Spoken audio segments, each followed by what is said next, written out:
அனைவருக்கும் வணக்கம். இப்போ லைவ்ல அர்ச்சனாட்ட கூல்சேஸ் வந்து சரியா அசிங்கப்பட்டாரு. அர்ச்சனா வந்து பார்த்தீங்கன்னா அந்த டாஸ்க் வந்து என்னங்கிறத படிச்சுக்கிட்டு இருக்காங்க. படிச்சுக்கிட்டு இருக்கும்போதே கூல்சேஸ் வந்து எந்திரிச்சு எனக்கு ஒரு டவுட் இருக்குது கேட்கவா, எனக்கு ஒரு டவுட் இருக்குது கேட்கவான்னு சொல்லி இணைஞ்சல் பண்ணிக்கிட்டே இருந்தார். உடனே அர்ச்சனா கேட்குறாங்க, என்ன டவுட்ரா, என்ன டவுட்டு சொல்லு அப்படிங்கும்போது, இந்தியாவுக்கு எப்போ சுதந்திரம் கிடச்சிச்சு அப்படின்னு சொல்லி கேட்குறாரு. உடனே வந்து அர்ச்சனா சொல்கிறாங்க, 1947 சுதந்திரம் கிடச்சி, நீ உக்காரு அப்படிங்கிற மாதிரி பார்த்தீங்கன்னா அந்த மதுரை ஸ்லாங்கில் வந்து சரியாக வில்லி மாதிரி பண்ணாங்க, உக்காரு அப்படின்னு சொல்லி.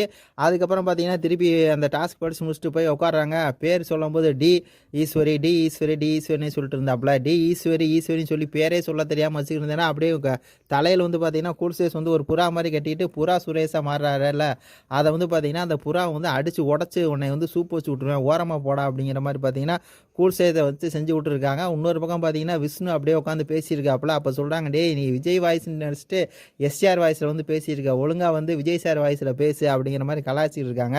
உடனே வந்து கூல்சேஸ் சொல்கிறாரு, அவன் வந்து பார்த்தீங்கன்னா விஜய் வாய்ஸும் இல்லை எஸ்டிஆர் வாய்ஸும் இல்லை, அவன் வந்து விஷ்ணு வாய்ஸில் வந்துட்டான் அப்படின்னோடனே யார் அந்த விஷ்ணு குஷ்ணு கஷ்ணுவா அப்படிங்கிற மாதிரி நல்லா வந்து பார்த்தீங்கன்னா எல்லாத்தையும் வச்சு செஞ்சு விட்டுருக்காங்க அப்படின்னு தான் சொல்லணும். இதில் கூல்சேஸாக இந்தியாவுக்கு எப்போ சுதந்திரம் கிடச்சி 1947 மூடிட்டு உட்காரு அப்படிங்கிற மாதிரி சம்பவம் செஞ்சு விட்டாங்க. இது பற்றி உங்கள் கருத்துக்களை சொல்லுங்கள். நன்றி, வணக்கம்.